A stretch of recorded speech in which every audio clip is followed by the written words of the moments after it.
ناظرین اکرام، نہ صرف مسلمانوں میں کئی محب رسول صلی اللہ علیہ وآلہ وسلم موجود رہے ہیں، بلکہ تاریخ غیر مسلم محب رسول صلی اللہ علیہ وآلہ وسلم سے بھی بھری پڑی ہے، جس کی ایک مثال اس روایت سے ملتی ہے جو کہ حضرت ابن عباس رضی اللہ تعالیٰ عنہ سے مروی ہے کہ ملک شام میں ایک یہودی رہا کرتا تھا جو کہ ہر ہفتے تورات کی تلاوت کیا کرتا تھا۔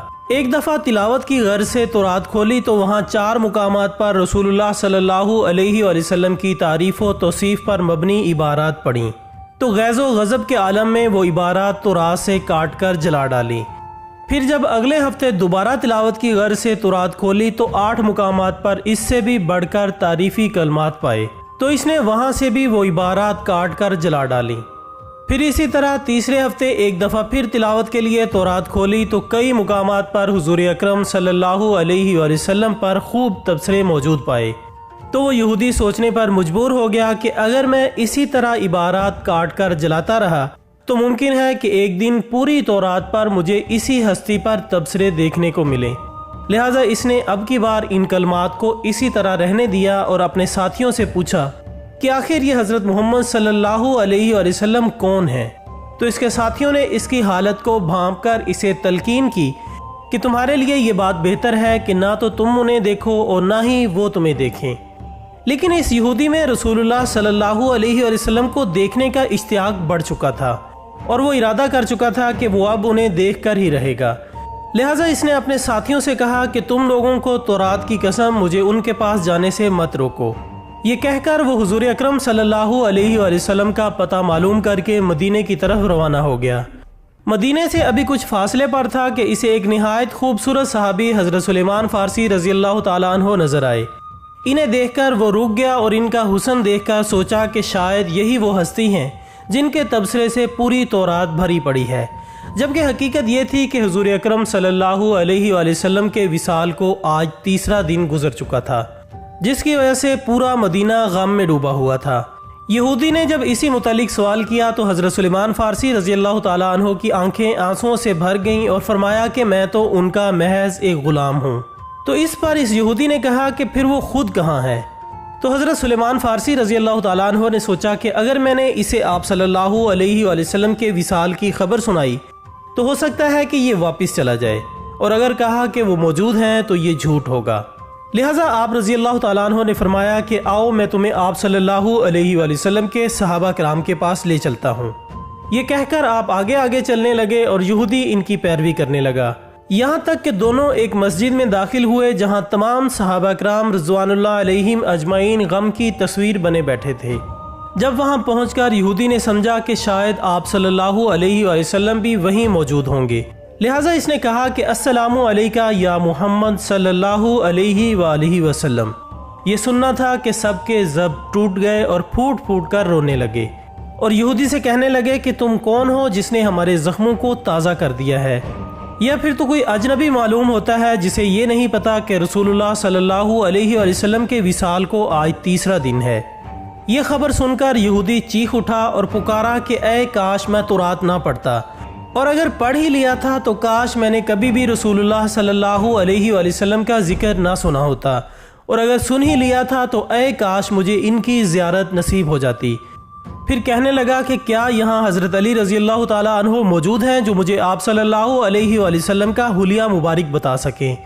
تو حضرت علی رضی اللہ تعالیٰ عنہ اس کے سامنے تشریف فرما ہوئے اور فرمایا کہ میں ہی علی ہوں، اور پھر آپ صلی اللہ علیہ وآلہ وسلم کا مکمل حلیہ مبارک بیان کرنا شروع فرمایا، اور بتایا کہ آپ صلی اللہ علیہ وآلہ وسلم نہ تو بہت لمبے قد کے حامل تھے اور نہ ہی بہت پست قد کے تھے، بلکہ درمیانے قد کے حامل تھے۔ سر مبارک گول تھا اور پیشانی کشادہ تھی، آنکھوں کا رنگ گہرا سیاہ تھا، آپ کی پلکیں دراز تھیں، اور مسکراتے وقت آپ کے سامنے والے دانتوں سے شعاعیں نکلتی تھیں۔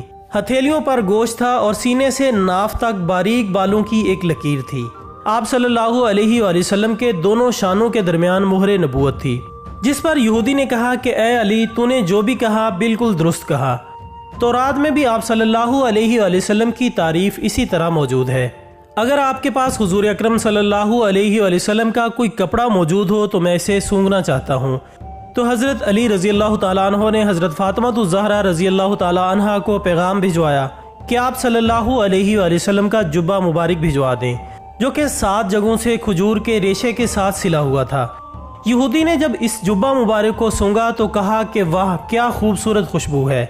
پھر حضور اکرم صلی اللہ علیہ وآلہ وسلم کی قبر انور پر حاضر ہوا اور آسمان کی طرف سر اٹھا کر کہنے لگا کہ اے اللہ، میں گواہی دیتا ہوں کہ تو یکتا ہے اور یگانہ ہے، یہ ساری کائنات تیری نیاز مند ہے، اور میں اس بات کی بھی گواہی دیتا ہوں کہ اس قبر انور میں حضور اکرم صلی اللہ علیہ وآلہ وسلم مدفن ہیں۔ جو کچھ انہوں نے فرمایا میں اس بات کی تصدیق کرتا ہوں۔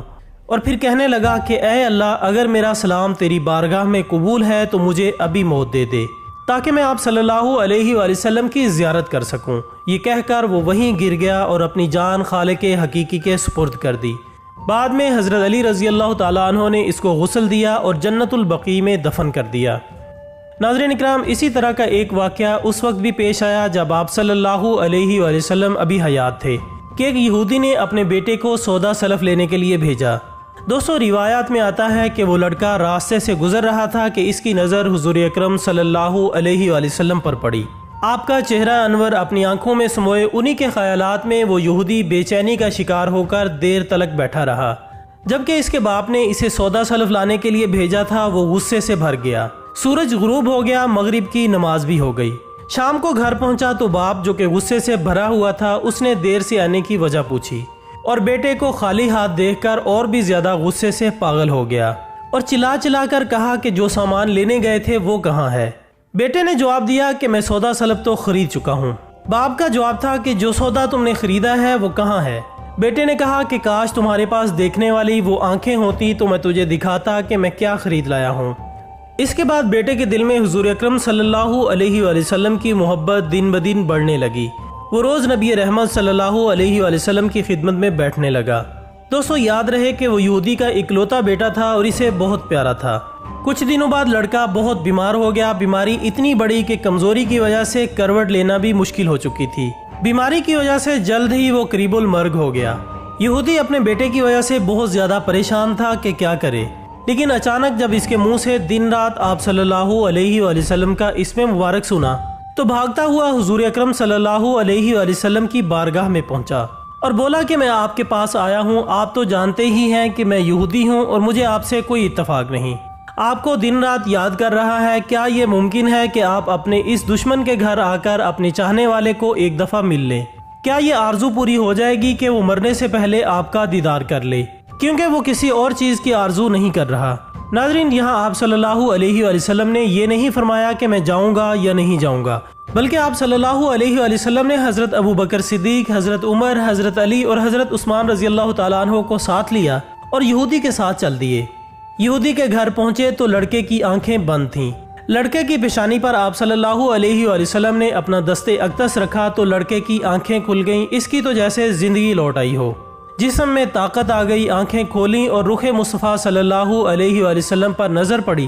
ہلکی سی چہرے پر مسکراہٹ آئی، لب کھلے۔ حضور صلی اللہ علیہ وآلہ وسلم نے فرمایا بس اب کلمہ پڑھ لو۔ یہ لڑکا اپنے باپ کا منہ تکنے لگا تو وہ یہودی بولا میرا منہ کیا تکتا ہے، ابو القاسم جو کہتے ہیں وہ کر لو۔ چنانچہ لڑکے نے کلمہ پڑھا۔ جب اس کے منہ سے نکلا محمد الرسول اللہ تو اس کی روح پرواز کر گئی۔ اس لڑکے کا باپ بولا کہ اے محمد، میں اور آپ دونوں مخالف ہیں، اس لیے یہ لڑکا اب میرا نہیں رہا، اب یہ اسلام کی مقدس امانت ہے۔ کاشانہ نبوت میں اس کا جنازہ اٹھے تب ہی اس کی عزت ہے۔ اس کے بعد آپ صلی اللہ علیہ وآلہ وسلم نے اپنے ساتھیوں سے ارشاد فرمایا کہ اس نوجوان کو کندھا دو اور اٹھا کر لے چلو۔ آقا علیہ السلام جب یہودی کے گھر سے نکلے تو یہ فرماتے جا رہے تھے اس اللہ کا شکر ہے جس نے میرے صدقے اس بندے کو بخش دیا۔ ناظرین، تاریخ ایسے بے شمار واقعات سے بھری پڑی ہے جس میں کئی یہودی آپ صلی اللہ علیہ وآلہ وسلم کی محبت میں گرفتار ہوئے اور پھر دنیا کے لیے ایک مثال بن گئے۔ آخر میں دعا ہے کہ اللہ تعالی ہمارے دلوں کو بھی حضور اکرم صلی اللہ علیہ وآلہ وسلم کی بے پناہ محبت سے منور کر دے، آمین ثم آمین۔ اسی خوبصورت دعا کے ساتھ ہماری آج کی اس ویڈیو کا اختتام ہوتا ہے۔ ہم امید کرتے ہیں کہ آپ کو یہ ویڈیو ضرور پسند آئی ہوگی۔ اس ویڈیو سے متعلق اپنی قیمتی رائے ہم تک ضرور پہنچائیے گا۔ انشاءاللہ بہت جلد دوبارہ ملاقات ہوگی ایک اور اچھی سی ویڈیو کے ساتھ۔ تب تک اپنا دوستوں، رشتہ داروں اور گرد و نواح کے تمام لوگوں کا بہت خیال رکھیے گا۔ اللہ حافظ۔